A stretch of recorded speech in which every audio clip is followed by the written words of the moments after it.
Muy buenos días. Seguimos con nuestra serie de 19 videos de los pliegos técnicos del 01 al 19. Ahora voy a explicar en detalle qué es el pliego técnico normativo RIC número 15. El objetivo del pliego es básicamente definir los requisitos de seguridad que van a tener las instalaciones de carga de vehículo eléctrico, tanto en lugares públicos como en lugares privados. ¿Cuáles son las referencias normativas? Las referencias normativas se basan en las normas IEC y dos normas equivalentes UL. Pero principalmente para entender el concepto de las normas, acá hay que entender que cada norma vela un tipo de cargador. Por ejemplo, esta norma que está acá, la 61851, parte 1, aplica para cargadores de corriente alterna, la parte 23 para cargadores de corriente continua, la 62916 para conectores y la 62752 para cables de viaje. Pero, ¿qué son estos cargadores de corriente alterna, corriente continua? Es lo que voy a tratar de explicar ahora. Primero hay que entender cuáles son los requerimientos de un vehículo eléctrico.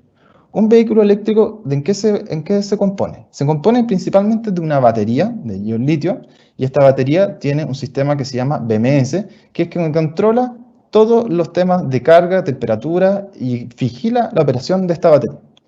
Esta batería se carga a través de corriente continua. Por lo general, no todos los vehículos tienen dos conectores, un conector de corriente alterna y un conector de corriente continua. La batería siempre se carga con corriente continua. Por lo tanto, si se utiliza el conector de corriente alterna, también se utiliza un cargador a bordo que tiene el vehículo. Este cargador es un rectificador que tiene la función de tomar la energía en corriente alterna que proviene desde el punto, desde el conector, y transformarla en corriente continua. En cambio, si se utiliza el conector de corriente continua, no traspasa ningún cargador a bordo. Por lo tanto, esta transformación de corriente alterna proveniente de la red eléctrica a corriente continua se hace afuera. Y por eso los cargadores de corriente continua pueden ser de una mayor capacidad. Algunos datos clave. Por ejemplo, un vehículo de al menos 200 kilómetros de autonomía tiene alrededor de una batería de 28 kWh. Y en Chile, la mayoría de los vehículos viene con un cargador a bordo de 7 kilowatts. Esto quiere decir que para cargar los 28 kilowatts, con el cargador a bordo ocupando los 7 kilowatts, si tengo disponible, tomaría alrededor de 4 horas. Para acá hay que entender lo siguiente: cada vez la tecnología va evolucionando de manera que cada vez los cargadores a bordo son mayor potencia. De hecho, hoy día ya también en Chile se cuentan con vehículos que tienen un cargador a bordo inclusive de 43 kWh. Entonces, ¿cómo se carga la corriente? ¿Cómo se carga un vehículo con corriente alterna? Una de las opciones es a través de enchufar un vehículo, como lo puede pensar cualquier persona, de que cuando se compra un vehículo lo va a poder enchufar en la casa. Sí, es posible. ¿Y qué necesita? Solamente necesita una toma de corriente, que tiene que estar normalizada, y un cable de viaje. Este cable de viaje es quien transmite la energía eléctrica proveniente de la red hacia el vehículo, y donde acá, que lo vamos a definir más adelante también en el pliego, tienen las protecciones asociadas necesarias para que la operación sea segura. Este cargador, eso sí, está limitado. No puede ser de una capacidad muy alta. De hecho, está limitado a 2,2 kilos. En cambio, si yo quiero ocupar los 7 kilos de cargador a bordo disponibles, porque si el cable de viaje está limitado a 2,2 kilos, no voy a poder acá ocupar los 7 kilos. ¿Qué se necesita? Entonces se necesita instalar un cargador de corriente alterna específico. Y este cargador de corriente alterna específico va a estar abasteciendo de energía al cargador a bordo, y este cargador a bordo lo va a rectificar la corriente hacia la batería. El segundo caso es utilizar el conector de corriente continua. Acá la transformación de corriente alterna a corriente continua es realizada afuera del vehículo y por lo tanto puede ser de una mayor capacidad. Y eso sí, siempre la batería y el BMS controlan cuánto es la carga que va a tener el vehículo, ya que, por ejemplo, muchos de los vehículos que están en circulación limitan a que la carga en corriente continua sea hasta 80%. Eso sí, siempre queda libertad del usuario. El usuario, dependiendo del modelo, puede configurar a que inclusive hasta el 100% de la carga sea realizada con corriente continua. Un ejemplo claro para más o menos establecer cuáles son los requerimientos que tienen los usuarios es mostrado a continuación. Por ejemplo, un usuario recorre 200 kilómetros en su vehículo eléctrico y dispone 4 horas para cargar. ¿Qué cargador necesita? Es una pregunta súper simple. Para verificarlo, uno tiene que ver, ok, el vehículo que tiene el usuario es un vehículo de 200 kilómetros, por lo tanto, esos 200 kilómetros que recorre lo hace con solamente una carga. La batería que tiene el vehículo es de 28 kWh. Y lo tercero es que el cargador interno que tiene el vehículo es un cargador de 7 kilos. Entonces uno toma estos antecedentes y empieza a analizar según las distintas disposiciones de infraestructura de carga que pueda ser disponible. Por ejemplo, si utiliza el cable de viaje que está limitado a 10 A, se demorará cerca de 10 horas en cargar del 0 al 100%. Si utiliza el cargador en modo 3 de una potencia de 7 kilos, y entendiendo que también el cargador interno que tiene el vehículo es de 7 kilos, va a tomar cerca de 4 horas para cargar del 0 a 100%. En cambio, si toma un cargador de modo 4 que es de mayor potencia y que no está limitado por el cargador a bordo, si quiere hacer el 80%, puede demorarse cerca de 20 minutos. Por lo tanto, si se analiza en detalle cuál es de los tres métodos el más eficiente, el cargador de modo 3 de 7 kilos puede cumplir con las características que tiene el usuario. Pasemos a la parte de terminología que tiene el pliego técnico normativo. ¿Qué se va a entender por vehículo eléctrico? Para el pliego técnico normativo, vehículo eléctrico se va a entender como todo vehículo motorizado apto para uso en carretera, automóviles, buses, camiones. No va a hacer distinción. La superintendencia no tiene injerencia respecto a la definición de vehículo eléctrico, ¿ya? Por lo tanto, solamente se va a entender como para infraestructura para las distintas posiciones, pero vehículo eléctrico va a ser un todo. Otras definiciones muy importantes y que también están en la normativa internacional. ¿Cuáles son los modos de carga? Los modos de carga son 4. El modo 1 de carga es el modo en que se conecta un vehículo directamente a la red. Este modo de carga se define, pero se prohíbe en todo el mundo y también se prohíbe en Chile, salvo para los denominados ciclos, que son otros vehículos que llegan hasta una cierta velocidad, que no están pensados principalmente para el uso en carretera y que tienen una potencia de carga de hasta 10 amperes y que el mismo conector proviene del mismo vehículo. Para vehículos eléctricos que son en circulación, este modo de carga se prohíbe. ¿Cuál es el modo de carga que sí es permitido? El modo de carga 2, que como mencioné anteriormente, utiliza un cable de viaje, un cable CCPD, y este cable viene incorporado a las protecciones asociadas a que la operación de esta recarga sea segura. Y el modo de carga 3 es simplemente cargar el vehículo a través de un cargador de corriente alterna ya establecido, instalado y fijo. El modo de carga 4 es un cargador de corriente continua instalado también de manera fija. La infraestructura de recarga.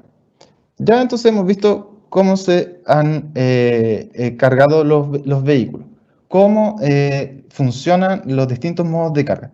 Y lo segundo que vamos a ver es qué es la infraestructura de recarga asociada a cada uno de ellos. La infraestructura de recarga considera tanto los SAVE, que son los cargadores, como los puntos de carga simple.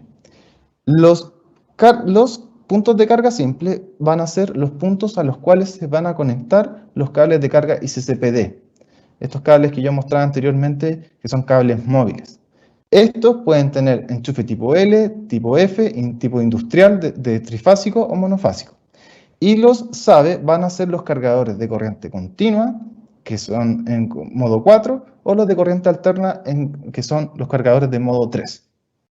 ¿Ya? Por lo tanto, una IRB va a considerar ambos tipos de instalación. El cable de carga ICCPD es el cable que yo mostraba anteriormente, que es el cable para cargar un vehículo de manera móvil.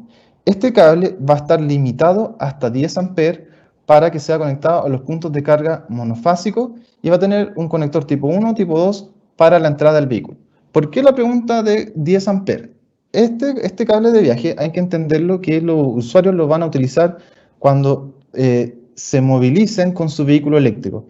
Hay que entender que por las condiciones de las instalaciones ya existentes establecidas bajo la norma 4, hay que limitar a 10 amperes para que pueda ser operado en los distintos circuitos que ya están establecidos. Lo que queremos es que el usuario pueda tener la habilidad de utilizar este cargador. Y si no se limita su potencia, y podría ser que inclusive este cargador en algunos casos puede llegar hasta 32 amperes y no le va a ser útil para cuando pueda necesitarlo usar. En cambio, si tiene un cargador y cable CCPD de mayor capacidad de amperes, sí lo puede hacer, salvo con que el conector que puede ser utilizado hacia el punto de carga simple tiene que ser un enchufe del tipo industrial monofásico o trifásico. ¿Cuál es el cable de carga para modo 3? Existen cargadores modo 3 en que no vienen cables, que son estos tipo tótem.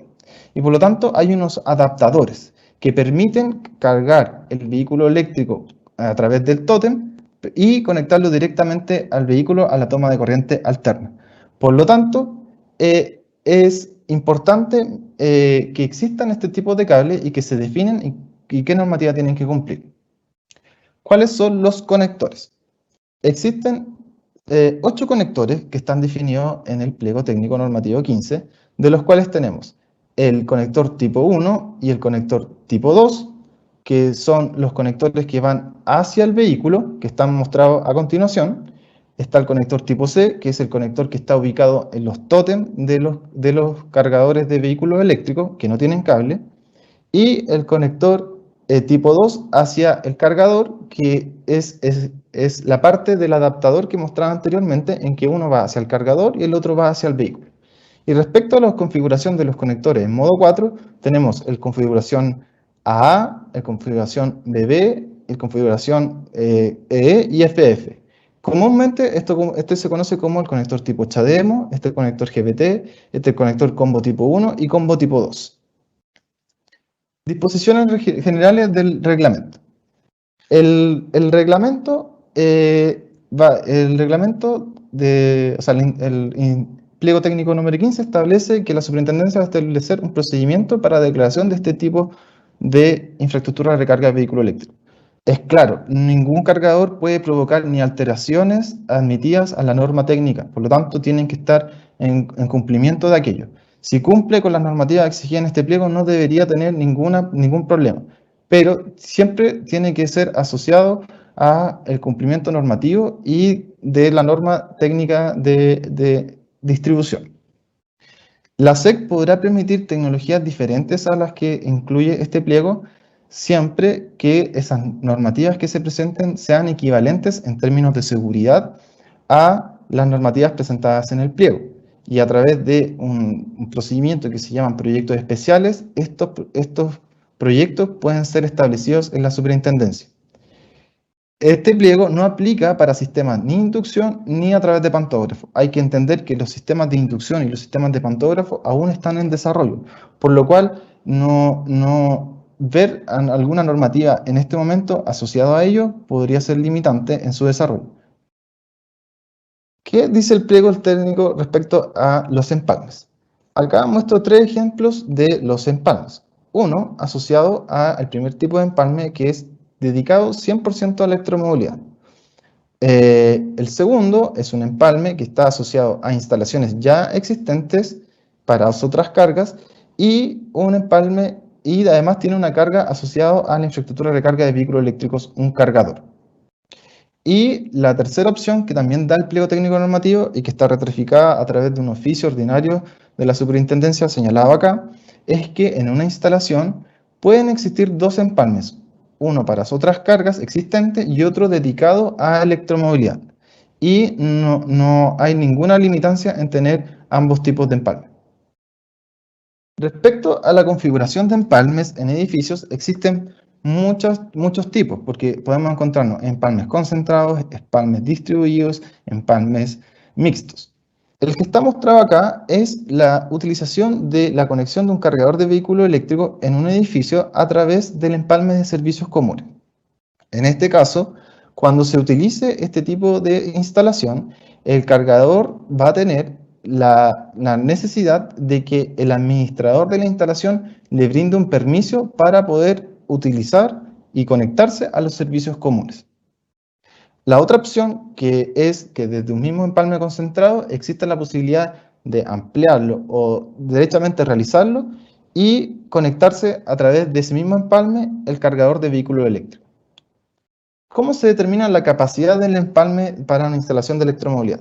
Acá cabe destacar que se determina según la potencia instalada y según el anexo del pliego número 1 de empalmes, pero siempre considerando los correspondientes factores de corrección que están indicados también en este mismo pliego para las instalaciones y que podrían incluso aumentar la potencia instalada. Veamos el siguiente ejemplo. Por ejemplo, acá tenemos un cargador de 7,4 kilos que consume 32 amperes. Por lo que exige este pliego, exige que se tiene que cumplir una cierta dimensionamiento mayor hacia la protección agua de arriba y por lo tanto, en este caso, considerando el 25% más, la protección agua arriba va a ser cerca de 40 amperes. Si nosotros vamos al anexo de los empalmes, el empalme a ser diseñado va a ser un aéreo 9 o S9 y de una protección de 40 amperes. Lo mismo va a ocurrir cuando yo tenga una instalación, dos cargadores de 22 kilos que consumen 32 amperes, pero trifásicos, y que por temas de diseño la protección general va a ser de 80 amperes, esa misma protección va a tener que ser también necesaria y utilizada en el empalme. ¿Cómo se calcula la potencia instalada cuando tengo sistemas de gestión de carga? ¿Y qué son estos sistemas de gestión de carga? La potencia instalada se calcula como la suma de todas las potencias que están conectadas al mismo empalme, estamos hablando de otras cargas, los puntos de carga simple, que están señalados acá, y la potencia de los cargadores, definida para cada uno de ellos. En el caso de utilizar un sistema de gestión de carga, que es un sistema inteligente que permite la disminución momentánea de los cargadores, ¿para qué? Para no superar la capacidad de la alimentación máxima y así no tener problemas de tener que aumentar el empalme. Se calculará como el factor de gestión de carga mínimo que se aplique a los cargadores, la potencia instalada. Por lo tanto, en el caso que yo tuviera un cargador que está instalado con otras cargas existentes, se va a tomar en consideración la potencia existente de los puntos de carga simple y la potencia del cargador. Pero si existe un sistema de gestión de carga, ese sistema de gestión de carga va a aplicar hacia la potencia de los cargadores. Existe también la potencia que cuando se utiliza un sistema de protección de acometida. ¿Qué es este sistema de protección de acometida? Este sistema de protección de acometida tiene como finalidad proteger que la acometida de una instalación de varios empalmes no supere su capacidad máxima. Y en este caso la potencia instalada también va a ser la misma potencia instalada anterior con el sistema de gestión de carga y no va a afectar de que el sistema de potencia de acometida, el sistema de protección de acometida disminuya la potencia instalada. ¿Qué es lo que busca esto? Esto lo que busca es que sea la instalación de los cargadores en instalaciones existentes sea de forma eficiente. ¿Por qué? Porque instalar un cargador de alta capacidad en una instalación existente en las cuales no existe espacio, se tiene que romper mucha losa, no existe la disponibilidad de espacio, es casi imposible en términos económicos. Por lo tanto, una de las alternativas que está asociada y que también está indicada en el pliego técnico es utilizar estos sistemas de gestión de carga y sistemas de protección de acometida, que en tecnología es lo mismo, pero tienen solamente una definición distinta por el uso y conexión donde se esté en cada uno de ellos. ¿Qué habla el cargador? O sea, ¿qué habla el pliego técnico en la parte de empalme respecto a la conexión de un cargador en los servicios comunes y su medición de energía? Especifica que si el cargador está conectado a los servicios comunes de una instalación, sí o sí tiene que tener una unidad de medida en que establezca cuál es la energía que está consumiendo cada uno de estos cargadores de vehículo eléctrico. Es obligatorio. Y que si no necesita aumentar el empalme de los servicios comunes, si no lo desea hacer, necesita sí o sí instalar un sistema de gestión de carga, ya que si en el caso de que los servicios comunes no tengan capacidad suficiente para estas nuevas cargas que se están instalando y no quiere hacer esta ampliación de empalme, sí o sí va a tener que utilizar el sistema de gestión de carga para que así utilice eficientemente el cargador. Sobre tableros. Sobre tableros, el pliego técnico normativo y en todos los capítulos habla y llama siempre al pliego técnico respectivo. Respecto a tablero, indica que la conexión tiene que ser a través de barras de distribución o horneras. El tablero, y esto es muy importante, tiene que estar indicado que es para infraestructura de recarga de vehículos eléctricos. ¿Ya que? Porque uno en instalaciones ya existentes se incluye un nuevo tablero y si no se sabe dónde está ubicado el tablero del cargador, no se puede acceder a él de manera rápida ante emergencias o de manera para operarlo. Por lo tanto, es súper importante que el tablero esté identificado. Si el tablero se ubica en la intemperie, siempre tiene que ingresar los conductores en la parte inferior. Se exceptúa solamente los tableros que estén bajo techo y que no estén con riesgo de caída de agua por lluvia. Un punto muy importante es que para los tableros que estén ubicados en instalaciones públicas, que son de autoservicio, o electrolineras que están ubicados en la calle, se permite que la altura del tablero sea máximo 4 metros. ¿Esto por qué? Porque hay que entender que también el desarrollo de estos tableros, que tienen mucha tecnología adentro, por seguridad, disponerlo hacia 4 metros es una de las opciones que entrega el pliego técnico normativo 15. Respecto a los alimentadores, los conductores que pueden ser utilizados para los alimentadores son de cobre y una sección mínima de 4 milímetros. En el caso de instalaciones que sean de media tensión, podrá ser utilizado el cobre o aluminio. Para dimensionar las nuevas cargas de vehículo eléctrico, se dimensiona utilizando un factor de demanda igual a 1. Resulta que la carga de un vehículo eléctrico siempre tiene que ser prevista como su mayor uso. Hay que entender que cuando se conecten, la necesidad del usuario es siempre, ojalá, cargar el vehículo eléctrico a la mayor capacidad que lo permita. Y por lo tanto, la definición del factor de demanda que se va a utilizar para estas cargas es igual a 1. ¿Cuándo se puede utilizar un factor de demanda distinto a 1? Cuando se utiliza un sistema de gestión de carga. Si se utiliza un sistema de gestión de carga, lo que va a hacer es que el factor de demanda para dimensionar los alimentadores puede ser menor a 1. Y esto según el tipo de instalación en las cuales nos estemos nosotros desarrollando. Por ejemplo, para instalaciones individuales o edificios y conjuntos habitacionales, según la potencia que sumen los cargadores, se podrá aplicar un factor de demanda distinto a 1, llegando inclusive a ser 0,3 desde los 120 kilos. Para instalaciones de autoservicio con acceso público o electrolinera, podrá ser un factor de demanda distinto. Y para electroterminales o centros de carga de transporte público, que son para buses, el factor de demanda hasta los 150 kilos va a ser de 1, pero de ahí hacia adelante puede ser menor a 1, siempre y cuando exista un sistema de gestión de carga. Conductores y canalización. La tensión de servicio mínima de los conductores a utilizar en los servicios monofásicos será de 450 a 750 volts. En condiciones trifásicas, instalaciones trifásicas de hasta 1 kV. Y en sistemas de distribución continua, porque también existen sistemas de cargadores de vehículos eléctricos que tienen un centro de transformación de corriente continua y después van derivando a distintos conectores en corriente continua. La capacidad del cable tiene que ser de al menos 1,5 kV. Algo muy importante, acá cuando nosotros vemos el desarrollo de la electromovilidad, vemos que hay que regular temas muy básicos, como por ejemplo, cuáles son las canalizaciones y qué tipo de canalizaciones tienen que ser utilizadas. Si las canalizaciones para los vehículos eléctricos están en zonas en las cuales pueden existir choques debido a los vehículos, al tránsito del vehículo, deben cumplir necesariamente con la codificación que está mencionada en este recuadro, donde principalmente la resistencia a la compresión y al impacto son códigos que han sido aumentados respecto al pliego de canalizaciones, entendiendo desde que si va a existir algún posible choque, esto es necesario.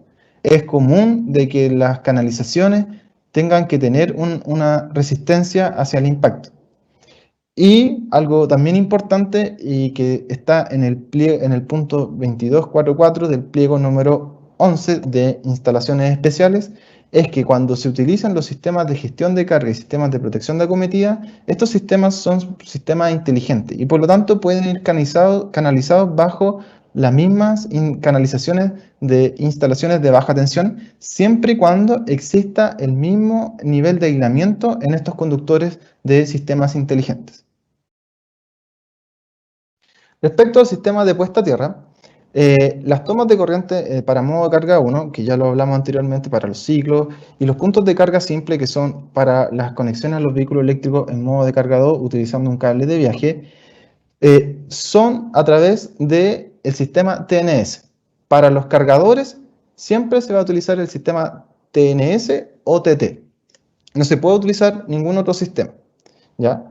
Cuando se utilice un sistema de puesta en tierra en una instalación nueva, o sea, siempre se tiene que hacer la medición a través del método de caída de potencial, que está señalado acá.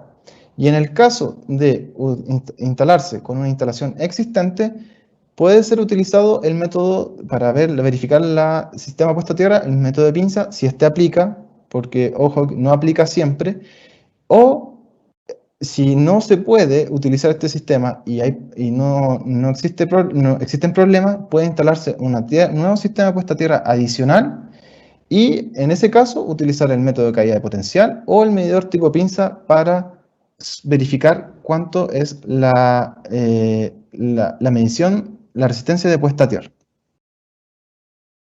Respecto al dimensionamiento de circuito de protecciones, cabe destacar que solo se permite un circuito dedicado para un cable, para un cargador, un SABE o un punto de carga simple. No se permiten circuitos de recarga múltiples, salvo que se utilicen ductos de barra. Respecto a la protección de contacto indirecto, que tiene como finalidad proteger a las personas, para los circuitos de modo de carga 1 se requiere una protección diferencial de al menos tipo A de 30 mA. Para el modo de carga tipo 2, una protección tipo A de al menos 30 mA. Y para el modo de carga 3 se requiere una protección diferencial tipo B de al menos 30 mA o un diferencial tipo A de al menos 30 mA más un equipo que detecte fallas de 6 mA en corriente continua y que desconecte el sistema. ¿Por qué esta diferencia? Cuando nosotros estamos haciendo la carga a través de modo 3, estamos haciendo la carga del vehículo eléctrico utilizando el cargador a bordo que tiene. Y por lo tanto, este cargador a bordo puede producir alguna fuga de corriente continua porque es un rectificador. Y esta fuga en corriente continua, los diferenciales tipo A, si es mayor a 6 mA, no la van a ver. ¿Qué diferencial, si es mayor a 6 mA, lo puede ver? Un diferencial tipo B. Por lo tanto, si la fuga de corriente continua es de 6 mA y existe un equipo que desconecte la falla en esa corriente, estaría haciendo lo semejante que un diferencial tipo B. En caso contrario, para los modos de carga 4 en que existe un cargador, el diferencial puede ser de tipo A de hasta 30 mA y en caso de que el cargador sea mayor a 100 kilos, el circuito podría tener hasta un diferencial de 300 mA. Siempre tipo A. ¿Por qué la diferencia con un cargador de modo 3? Porque cuando se definen los cargadores de modo 4, se definen que tienen que tener un sistema, un paso de aislación entre un paso de aislación entre la electrónica potencia y la alimentación en corriente alterna.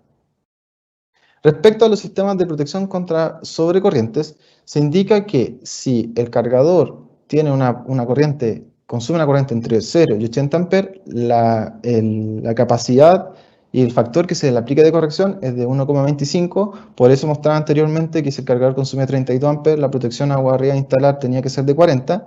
En caso que es de 80 a 180, se aplica un factor de 20% y arriba de 180 un factor de un 15%. Las protecciones tienen que ser tetrapolares o bipolares para los vehículos, para los cargadores de los vehículos eléctricos. Para modo de carga 1, la corriente nominal tiene que ser al menos 10 amperes. Y para los puntos de carga simple, que son los puntos de carga modo 2, tiene que ser la capacidad de al menos 16 amperes. Acá cabe destacar lo siguiente. Hemos definido cuáles son las protecciones para los diferenciales, que tienen como finalidad proteger a las personas, cuáles son las protecciones asociadas a los sistemas de alimentación de los vehículos que tienen como finalidad de proteger ante la sobrecarga. Y lo tercero, que está definido para las instalaciones que son públicas, son las protecciones contra sobretensiones. Acá hay que entender que los usuarios de los vehículos eléctricos, al tratar de cargar, van a tener un bien costoso que necesita que tener la mayor seguridad del servicio que se le esté brindando. Por lo tanto, para instalaciones de autoservicio en acceso público o electrolineras, se necesitará instalar una protección contra sobretensiones de al menos tipo 2. Este sistema de protección puede estar instalado en el cargador o puede ser instalado en el tablero, pero siempre tiene que dar la continuidad del servicio, porque si el equipo es instalado directamente a la alimentación de la línea y opera, el vehículo eléctrico podría inclusive quedar conectado al vehículo y brindar una mala operación al usuario. Por lo tanto, tiene que quedar disponible debajo de una protección que permita que la corriente nominal pase por esa protección y que una vez que opere la protección contra sobretensión, este se pueda abrir y pueda así liberar el vehículo eléctrico.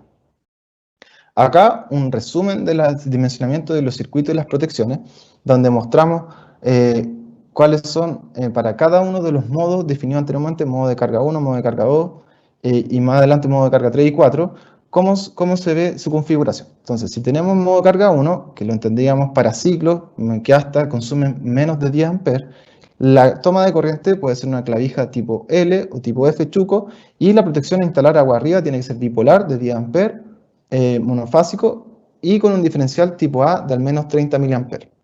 En el caso de modo 2, acá se va a utilizar el cable de viaje, que puede ser máximo 10 amperes y tener este tipo de clavija, o ya un tipo enchufe industrial, pero que puede ser de una capacidad mayor, y que en este caso la protección que tiene que ser instalada agua arriba en el tablero también tiene que ser bipolar, una capacidad mínima de 16 mA, 16 amperes, y una protección diferencial de al menos tipo A de 30 mA.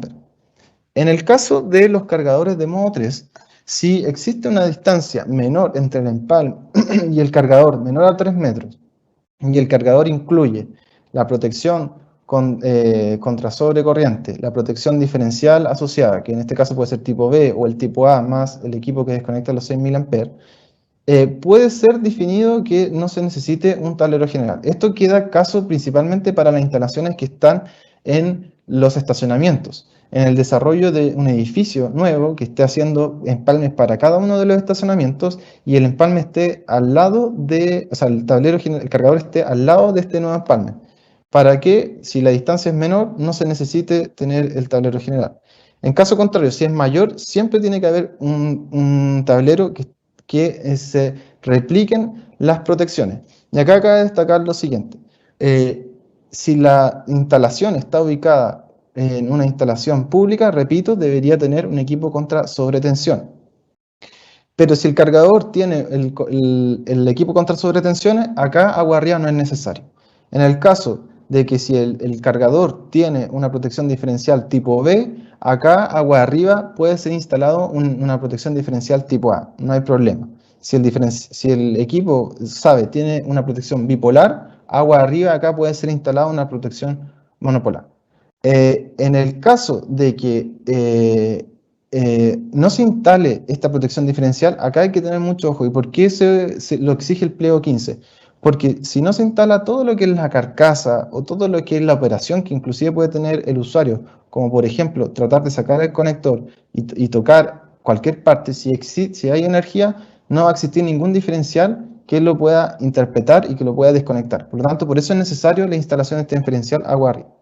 En el caso de las instalaciones de modo 4, acá está el esquema. También existe la posibilidad de que si existe una distancia menor entre 3 metros entre el empalme y el SABE cuenta con la disposición de todas las protecciones necesarias, puede ser instalado.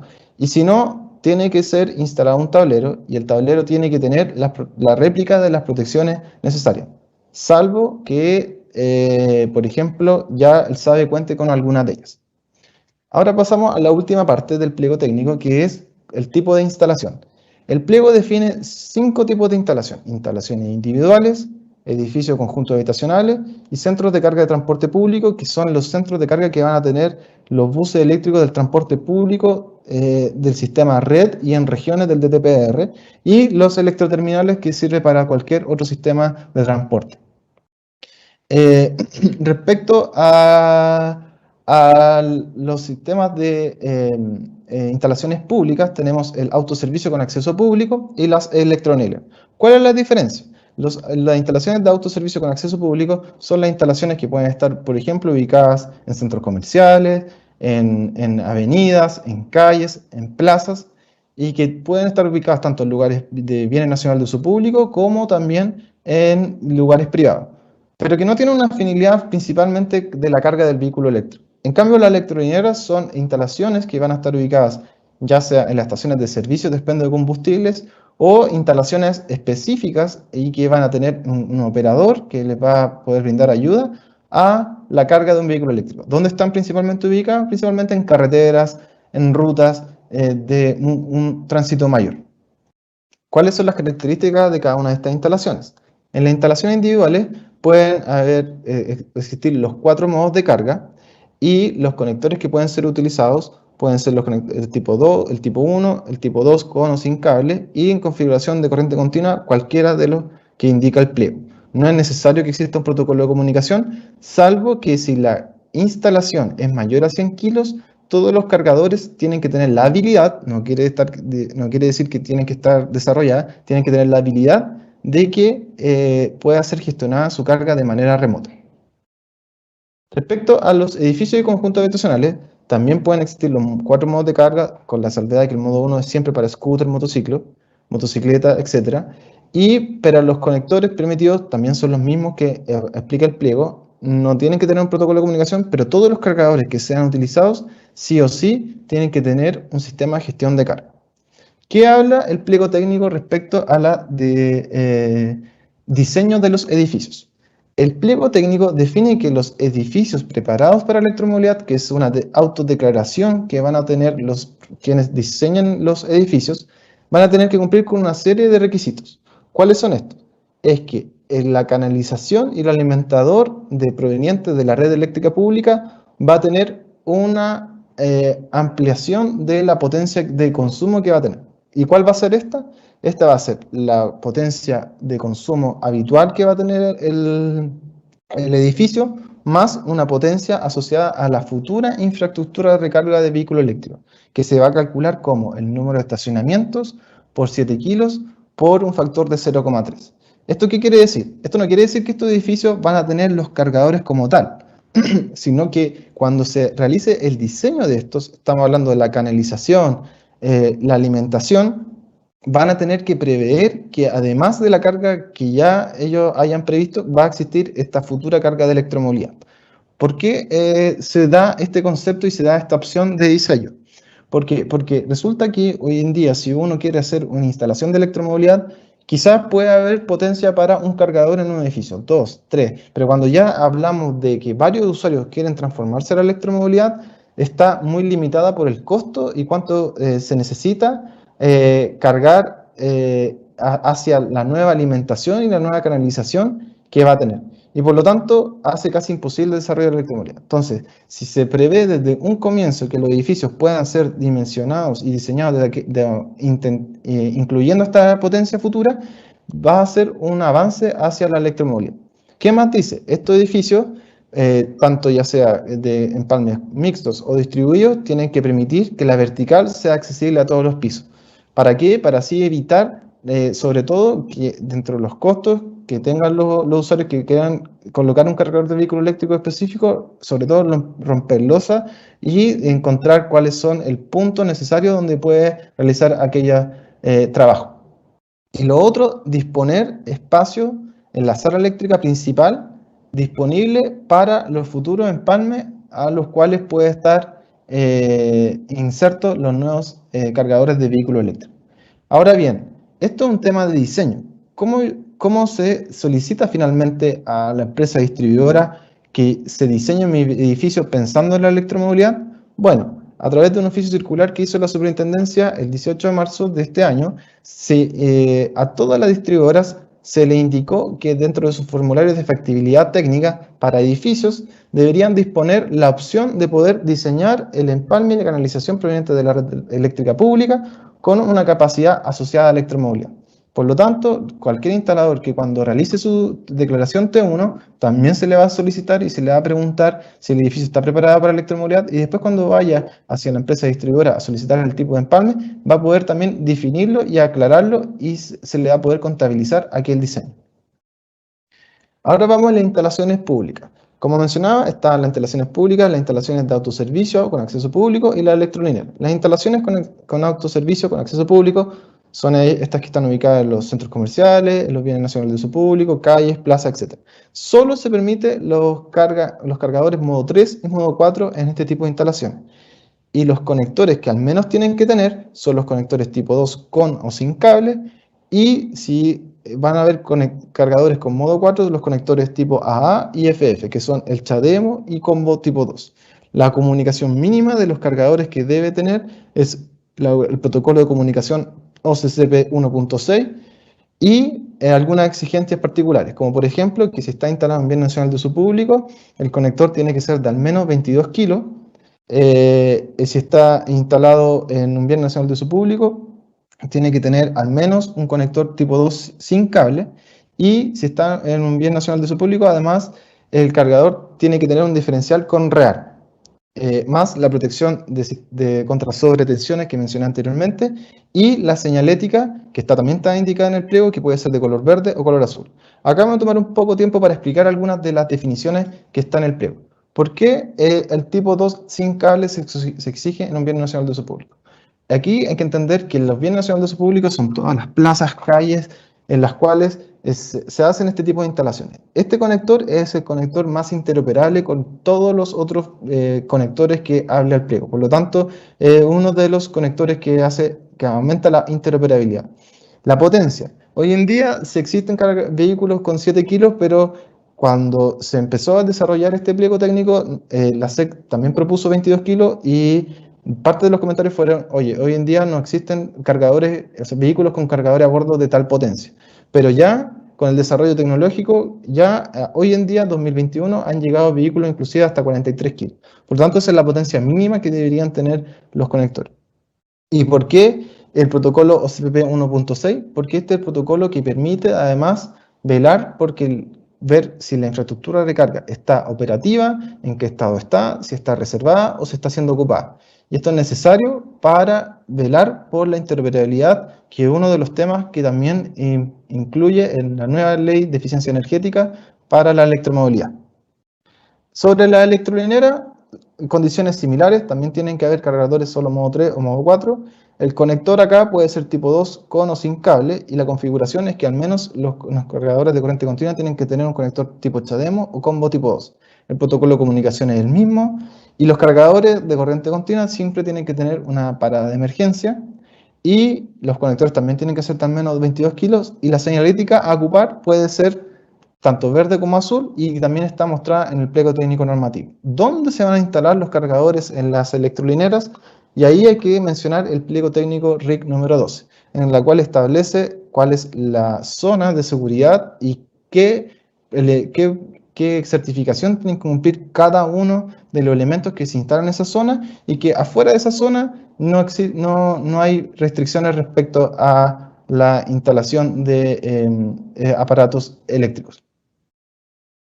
Respecto a los electroterminales y centros de carga en transporte público, acá destaco de nuevo la diferencia. Electroterminales se va a entender para cualquier flota de vehículos que tengan un servicio de transporte, y en cambio el centro de carga de transporte público va a ser las instalaciones que van a ser dedicadas principalmente a los vehículos o los buses que desarrolla el Ministerio de Transporte, ya sea a través del sistema RED acá en Santiago o a través de la Dirección de Transporte Público Regional.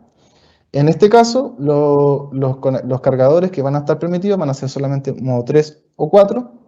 Los conectores que pueden ser utilizados pueden ser cualquiera, aunque ya está definido para el transporte público de Santiago que el conector que van a utilizar los buses va a ser el combo tipo 2.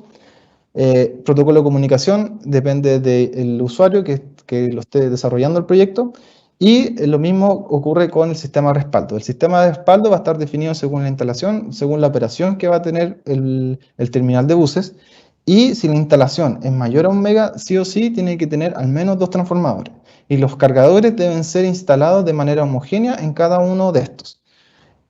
Y otra salvedad muy importante es que el pliego técnico y también la normativa técnica de calidad de suministro y distribución establece que para los centros de carga de transporte público, para determinar la factibilidad técnica, entendiendo que la electromovilidad es una carga móvil en el tiempo y que puede ser que se carguen en la noche y ocupen menos potencia en el día, pueda ser calculada según bloque de horario.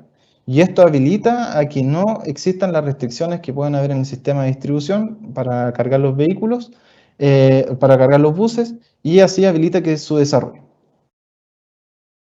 Respecto al montaje y disposición de equipo, el pliego establece un punto claro donde indica cuál es la altura mínima a la cual deben estar instalados los cargadores. Deben estar instalados sobre una base de 10 centímetros a menos que el cargador ya cuente con esa base.